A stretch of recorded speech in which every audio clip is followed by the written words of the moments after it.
An interesting thing happened this week, Kalia. Yes. We saw that KEMSA, which is the government supplier of drugs, I mean good drugs, pharmaceutical supplies. So the information that's coming out is that the Kenya Defence Forces is now going to be in charge of KEMSA. Yeah, I almost said KEMSA. I mean KEMSA. So the thing is, if you look at that information that has been published, is, you know, at first there are some, I don't know, some people who will work remotely. Mm-hmm. There are others, you know, who will cease from working there. Mm-hmm. You know, but the bottom line is that what was done to the Kenya Meat Commission, KMC, is just what is happening now at KEMSA. Yeah. And this has been at the backdrop of the whole conversation about the militarization of the country and the various agencies and authorities in the country. And this just to give a backstory for most of our listeners who are coming to this conversation for the first time, KEMSA has been on the spotlight for all the wrong reasons, you know, to do with COVID supplies. Especially the COVID supplies was a big thing, you know. The scandal, 11 COVID billionaires, that's where the term came from. Dan, what do you think about this? Does the end justify the means, so that whoever, if it's the military who are going to give us results and who are going to make things work at KEMSA, so the end justifies the means? If it's the military, then let's get the military in there and get the job done. No. The end does not justify the means, not by any stretch of the imagination. The biggest risk, first of all, the military does not have any business doing business. Not even with the government. Like, it does not have any business like running business. Okay. Let alone that's civilian not their mandate. business. That's not their mandate. It's nothing, not their specialty. They are to defend our borders. Yeah. And they should stick to that. Yeah. The biggest risk with the military, or giving everything the military, because now we have KMC given to the military, you have Nairobi County being run essentially by a military man who brought in military guys to help him run it. Now, the more you do this, then you're going to give the military the idea that, kumbe, we can run these things. Yeah. Yes. And so what's to stop them to say this country is not being run the way we want it to be run? And then, so in that case, the end does not justify the means. I feel it's a lazy way out by the president or whoever. Is it the president who's making such a mandate, such a move? Yeah. It's only coming. All this is only coming from one place. Yeah, as in, it's very lazy, because the whole thing with KMC and now with KEMSA, the thing is, we're supposed to be pushing for accountability and transparency. Yeah. So moving it to the military, which is even more opaque in terms of running their accounts, like you never get to see how the military is spending everything under the brand of national security. So you can't even really tell whether this management is going to go on well, or whether they're just going to continue under the darkness and the guise of the protection of the military. Tell you where my concerns are, Kalia. First of all, I remember back in 2019, you know, the Auditor General had consistently, you know, given calls to the DOD, that is the Department of Defense, for them to avail papers so that the Office of the Auditor General can conduct audits just like other, you know, government bodies. And that didn't happen, and consistently the Auditor General has had issues with the DOD when it comes to getting documents to do audits. So for me, that's just one thing. And then, you know, we never discuss military spendings in Parliament. You know, that's never debated, like other issues, like the way the you know, revenue that is sent to the county government, the way it was debated for almost, I don't know, probably a month. So that for me is a worry, because now will that happen to KEMSA? And, you know, when the Auditor General wants to audit KEMSA or wants to audit KMC, so will the Office of the Auditor General be subjected to the kind of treatment that they've been subjected when asking for documents from DOD? Now, that's one of my concerns. My second is this. Let's go up north in a country known as Sudan. Sudan has had 16 military coup attempts. 6 have been successful. The latest one being the one we saw last week, if I'm not wrong. Now, Sudan has been a very militarized country. Some would argue probably just like Pakistan. And this is because the military has so much power, because they've been engaged in a lot of civil issues. So for me, I'd say, I mean, this is probably where we are heading, because when you start giving the military a lot of responsibilities outside their core mandate, you know, they are human beings at the end of the day. They'll start seeing it. You know, by the way, we can rule this whole thing. I mean, if we are running NMS, if we are running KEMSA and everything, we can as well run the country. No, you have they're even getting into communication. Absolutely. Dan sent us a link. Like they've launched a TV and media station. And and I'm wondering what they'll be talking about. Will it just be a media station just like the other? It just happens that the people behind it happen to be men and women in service. So probably it will be just like Kiss FM, like Citizen TV or anything. No. It just happens that Maina Kingangi will be a sergeant. Okay, you get what I'm saying? That's funny. But coming back to the issue of the Sudan is, I don't want us to go there.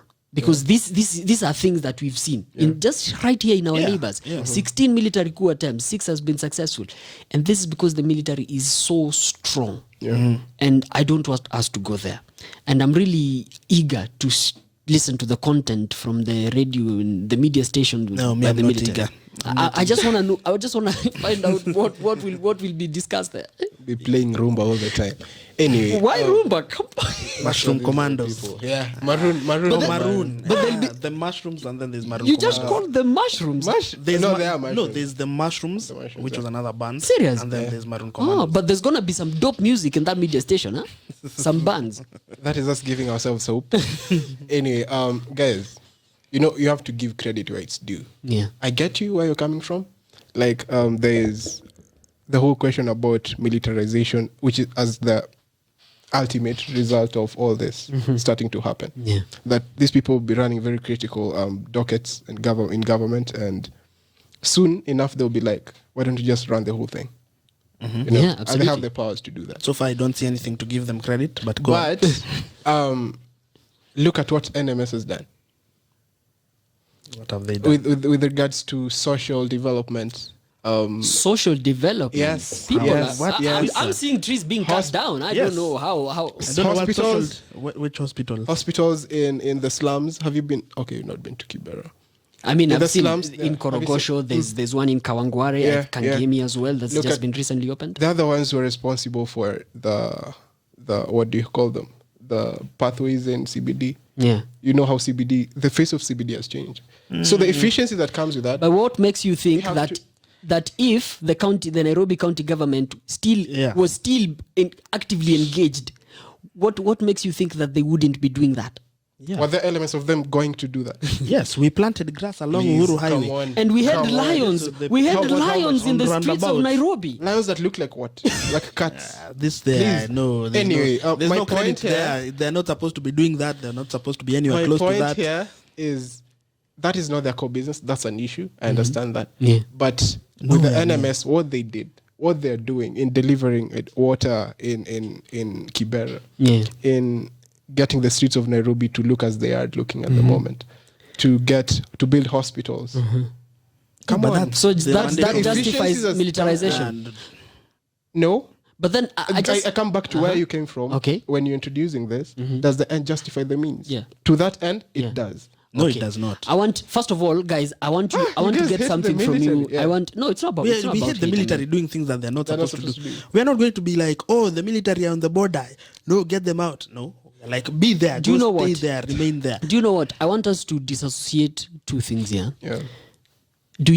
For me, my issue, Dan, is the issue about NMS, making Nairobi just like DC, the way, Washington is not a state in the US, it's like, so Nairobi doesn't become a county government, so it's run by the national government. Is that the issue, or is it the fact that the NMS is being run by someone who's a military officer? Well, the biggest issue, number one, is that the whole NMS thing is unconstitutional.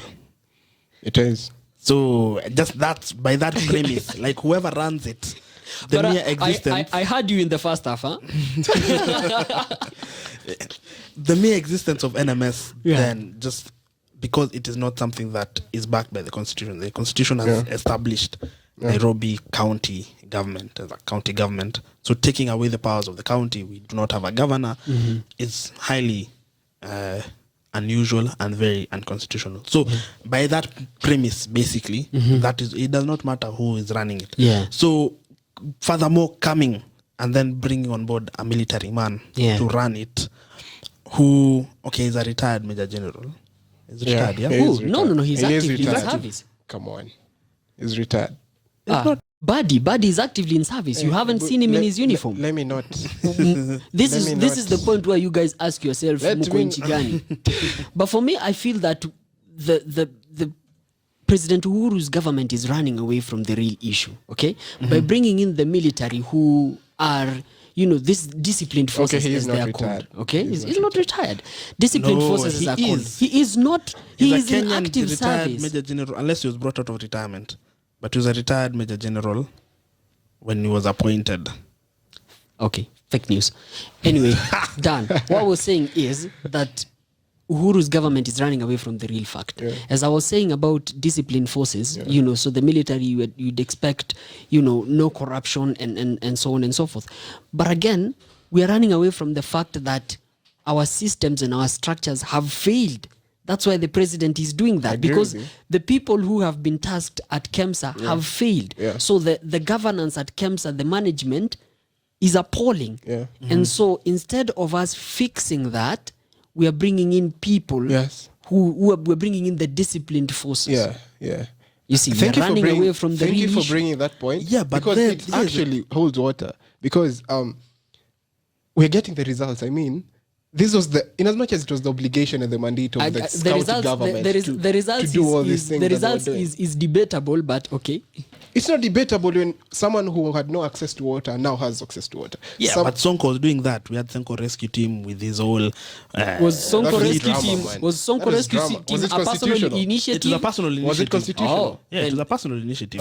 Then that's so just if you want to being credit charitable. NMS for doing things that also personal people can do, and NMS is doing it outside the confines how of efficient the and sustainable constitution, is that? there's no way you're going to give them credit You for that. guys are being very stingy with credit. No, you do not give credit for something. Someone is doing something wrong. So a robber, because he comes and robs you very efficiently, you're like, oh, How can you be robbed efficiently? Let's give them credit. I've never been robbed efficiently. I'm Mr. sorry Daniel that Kalia. all your robbings have been like inefficient, but yeah, like someone, because he's come in and out 20 minutes and you're like, yo, this guy is Simbaya. Hey, give them credit. They are able to find the safe in 2 minutes.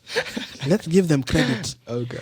As in, So you guys are against the military. I'm against the no, military no, doing we're things. against the military running civilian operations. Yeah, I that's- think the way you're I was wording not it, done. Easter, that's it's not the right way. I was not done. You guys are against the military running things they're not supposed to run.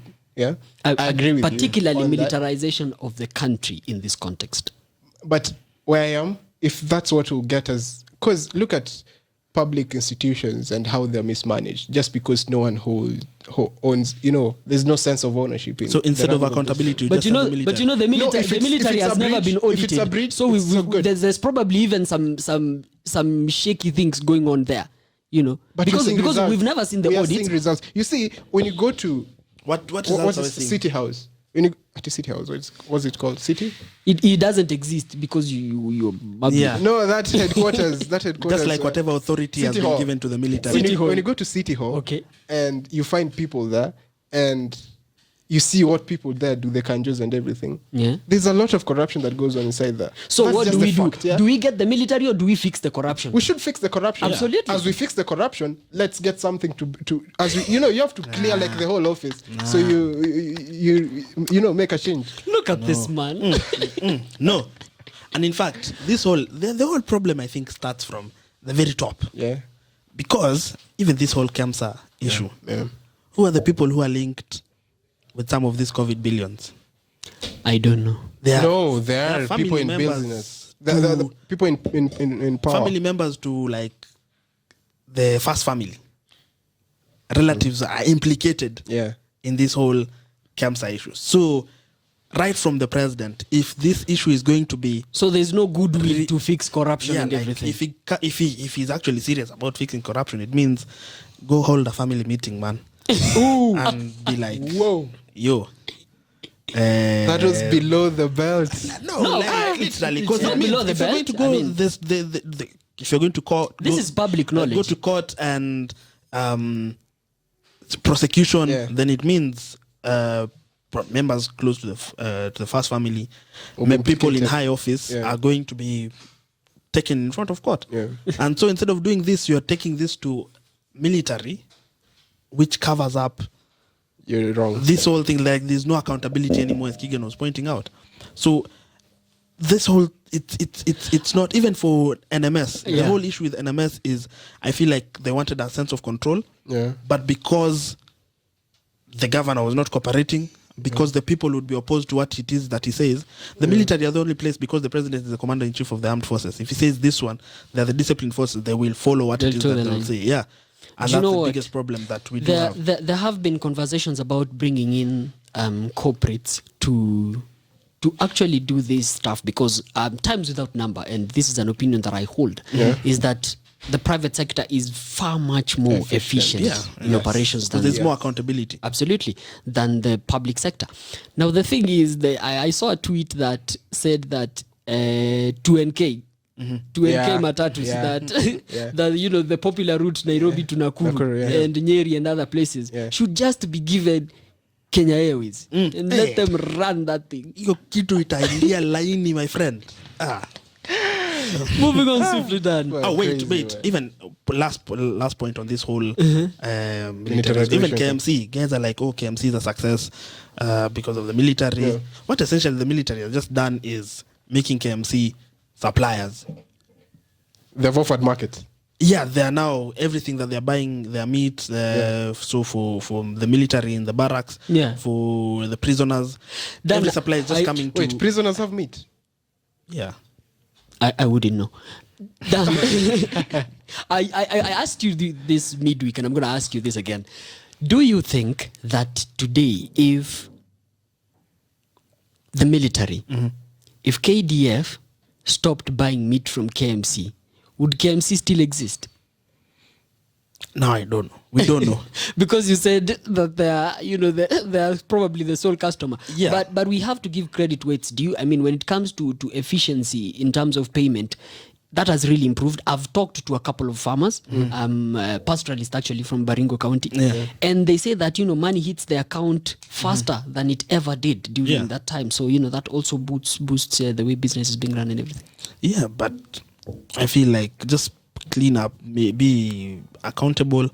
If you are not able to run a public institution, then privatize it. Yeah. Let it go to the market, let people buy stake, and let it be run efficiently instead of giving things to the military. Yeah.